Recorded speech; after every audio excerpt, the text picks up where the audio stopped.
नमस्कार, capital TV Uttar Pradesh देख रहे हैं आप और मैं हूं आपके साथ शिवानी रतूड़ी। त्योहारों की रोशनी में छिपे अंधे इरादों को भांपकर मुख्यमंत्री योगी आदित्यनाथ ने एक बार फिर दिखा दिया कि अब यूपी में उपद्रवियों के लिए कोई जगह नहीं है।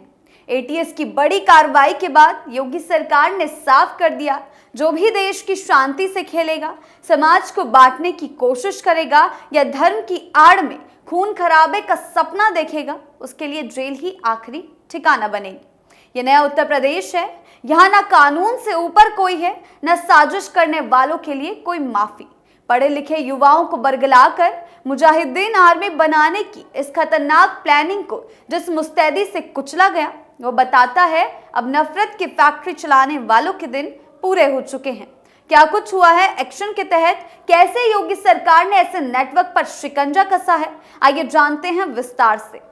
यूपी एटीएस ने मुजाहिदीन आर्मी नेटवर्क का किया पर्दाफाश। त्योहारों की चहल पहल के बीच जब पूरा देश उत्सव की तैयारियों में व्यस्त था, उसी समय उत्तर प्रदेश की आतंकवाद निरोधक दस्ते एटीएस ने एक बेहद गंभीर और संगठित साजिश का पर्दाफाश कर पूरे देश को संभावित आतंकी संकट से बचा लिया।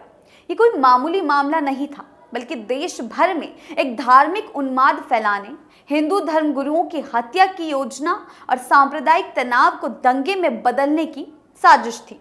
इसका मास्टरमाइंड कोई अनपढ़ या जाहिल व्यक्ति नहीं, बल्कि पढ़े लिखे युवाओं को अपने संग जोड़कर चलने वाला फतेहपुर निवासी मोहम्मद रजा निकला, जिसे केरल से गिरफ्तार किया गया। मोहम्मद रजा ने जिस तरीके से देशद्रोही गतिविधियों को अंजाम देने के लिए मुजाहिदीन आर्मी बनाने की ठोस नींव रखी थी, वो न केवल एक चौंकाने वाला मामला था, बल्कि सुरक्षा व्यवस्था को खुली चुनौती देने जैसा भी था।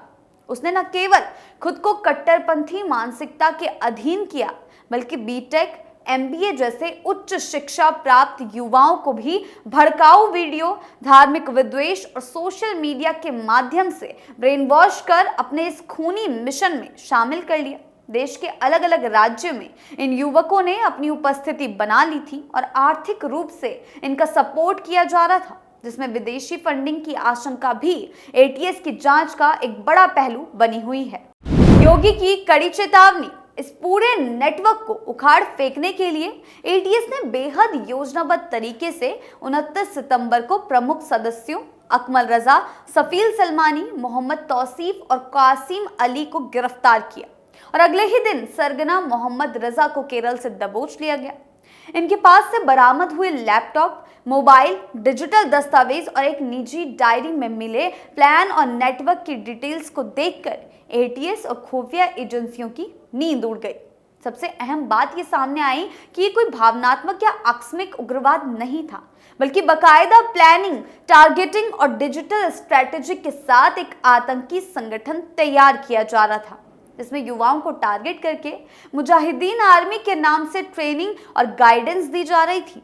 सोशल मीडिया ग्रुप्स के जरिए ब्रेन वॉश किया गया और वीडियो के जरिए उनके दिलों में इतना जहर भर दिया गया था कि वो बिना सोचे समझे इस आर्मी का हिस्सा बनने को तैयार हो गए। फॉरेंसिक जांच में कई डिलीट किए गए वीडियो और चैट्स रिकवर किए गए, जिनसे ये साफ हुआ कि इनकी योजना त्योहारों के दौरान समाज को भड़काने और हिंदू धर्मगुरुओं की हत्या करके देश को दंगे की आग में झोंकने की थी। सरगना मोहम्मद रजा ने कई प्रदेशों में नेटवर्क तैयार करते हुए 300 से ज्यादा युवकों को जोड़ लिया था। सबसे पहले वहां ही मुजाहिदीन आर्मी की शुरुआत की गई। इन युवकों के खाते में काफी रकम जमा की गई। ये रकम अलग अलग नामों के खातों से हर दूसरे तीसरे दिन रकम को ट्रांसफर किया गया। इसको देखते हुए यह भी पता किया गया जा रहा था कि कहीं इनको विदेशी फंडिंग तो नहीं की गई थी। एटीएस सूत्रों के मुताबिक कई और जानकारियां मिली हैं, जिसकी सच्चाई का पता किया जा रहा है। एटीएस का दावा है कि रिमांड पर इन युवकों से कई नई जानकारियां मिलेंगी। एक के बाद एक तगड़ा एक्शन। इस चौंकाने वाली कार्रवाई के बाद प्रदेश के मुख्यमंत्री योगी आदित्यनाथ ने न सिर्फ कड़ी प्रतिक्रिया दी, बल्कि एक बेहद और सख्त संदेश भी दिया। जो भी देशद्रोही मानसिकता रखेगा, प्रदेश में शांति भंग करने की कोशिश करेगा या धार्मिक विद्वेष फैलाएगा, उसे जमीन में गाड़ देंगे। योगी आदित्यनाथ ने ये साफ किया कि उत्तर प्रदेश सरकार न किसी तरह के कट्टरपंथ को बर्दाश्त करेगी और ना ही ऐसे नेटवर्क को पनपने देगी।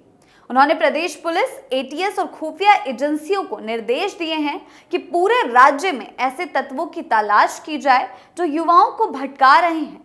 मुख्यमंत्री योगी ने कहा है कि पढ़े लिखे युवाओं को गुमराह करना सबसे बड़ा अपराध है, क्योंकि ये न केवल सामाजिक नुकसान करता है बल्कि देश की बौद्धिक पूंजी को भी खत्म करता है। योगी सरकार ने यह भी साफ किया कि प्रदेश की धरती पर किसी भी प्रकार की जिहादी सोच या टेरर मॉड्यूल्स को ना पनपने दिया जाएगा और इस नेटवर्क से जुड़े किसी भी व्यक्ति को बख्शा नहीं जाएगा, चाहे वह किसी भी धर्म, जाति या क्षेत्र से संबंध रखता हो। वहीं इस खुलासे के बाद प्रदेश के तमाम जिलों में सतर्कता बढ़ा दी गई है। पुलिस के त्योहारों के सीजन में किसी भी तरह की अफवाह, धार्मिक उन्माद या सोशल मीडिया पर भड़काऊ कंटेंट पर नजर रखने के सख्त निर्देश दिए गए हैं। एटीएस की जांच से यह भी सामने आया कि युवाओं के खातों में बड़ी संख्या में रकम ट्रांसफर की गई और वो भी हर 2-3 दिन में अलग अलग खातों से। जी हां, ये एक सुनियोजित विदेशी फंडिंग नेटवर्क की ओर इशारा करता है। जांच एजेंसियों ने इस एंगल पर गहराई से काम कर रही है और हो सकता है कि आने वाले दिनों में कुछ और बड़ी गिरफ्तारियां हों। ये बात भी सामने आई कि मुजाहिदीन आर्मी की शुरुआत केरल से हुई थी। 300 लोगों का ये एक झुंड बनाना चाहते थे, एक नेटवर्क खड़ा करना चाहते थे और वहीं से मोहम्मद रजा ने इस नेटवर्क की नींव रखी थी केरल से। इसके बाद धीरे धीरे वो यूपी, बिहार, दिल्ली, बंगाल जैसे राज्य में अपने एजेंट्स बनाने लगा। उसने जिन युवाओं को जोड़ा उनमें से कई सोशल मीडिया एक्सपर्ट, इंजीनियर और टेक्निकल बैकग्राउंड से थे, ताकि उसकी नेटवर्किंग मजबूत हो और किसी को उस पर शक ना हो। मुख्यमंत्री योगी आदित्यनाथ ने इस पूरे मामले में जिस तेजी, सख्ती और स्पष्टता के साथ कार्रवाई के निर्देश दिए हैं, वो एक बार फिर ये साबित करता है कि उत्तर प्रदेश अब किसी भी उपद्रवी, जिहादी सोच या देश विरोधी तत्व के लिए सुरक्षित पनाहगाह नहीं है। जैसे ही एटीएस को ये इनपुट मिला कि पढ़े लिखे युवाओं को बरगलाकर मुजाहिदीन आर्मी बनाई जा रही है, योगी सरकार ने ऑपरेशन को हरी झंडी दे दी और फिर जो हुआ उसने पूरे गिरोह की जड़ें हिला दी है।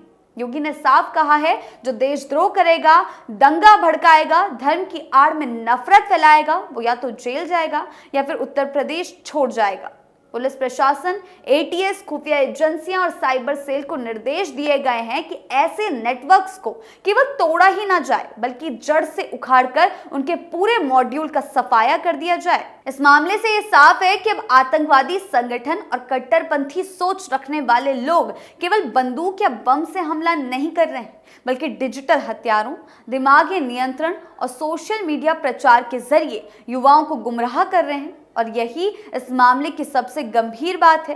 सिर्फ पुलिस या एटीएस पर निर्भर नहीं रहना चाहिए, बल्कि समाज को भी जागरूक होना होगा, ऐसे नेटवर्क से बचना होगा, सतर्क रहना होगा, क्योंकि कोई भी किसी के ऊपर भी उनको गुमराह करने की साजिश रची जा सकती है।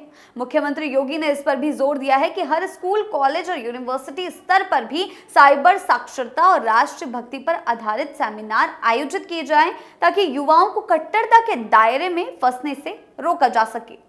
पूरी कार्रवाई से यह साबित हो गया है कि उत्तर प्रदेश अब पहले जैसा नहीं रहा, जहां अपराधी या देशद्रोही नेटवर्क खुलेआम पनपते थे।